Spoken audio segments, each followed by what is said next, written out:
देखा देखा भैया जमाना का खेल।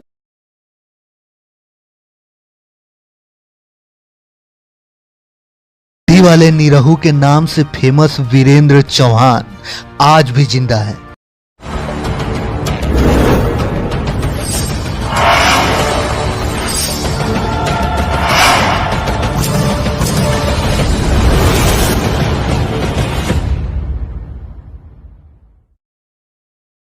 और मैं वीरेंद्र चौहान निरहू, अभी मजा आएगा ना भिड़ो। सभी दर्शकों का, आप लोग का हाथ जोड़ के प्रणाम करता हूँ। ये बड़ी अच्छी बात कही आप। सर ये बताइए कि 10 सालों के अंतराल के बाद, काफ़ी बड़ा अंतराल रहा आपके जो एक्टिंग के बीच में। जी जी।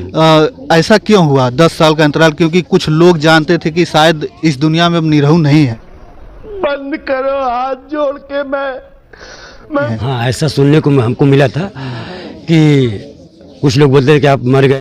रुको जरा, सब्र करो। बोला धक्का बुक्की नहीं करने का, आराम से लेने का। हाँ, मर गए हैं। और कभी मैं शो भी करने जाता था तो वहाँ जब दर्शक हमको देखने के लिए आते हैं कि अरे निरहू आया है, एकदम इन्होंने वक्त बदल दिया, जज्बात बदल दिए, जिंदगी बदल। नाड़ा वाला, चड्डी वाला निरहू आया, टोपी वाला निरहू आया है, तो उनको यकीन भी नहीं होता था कि वही है।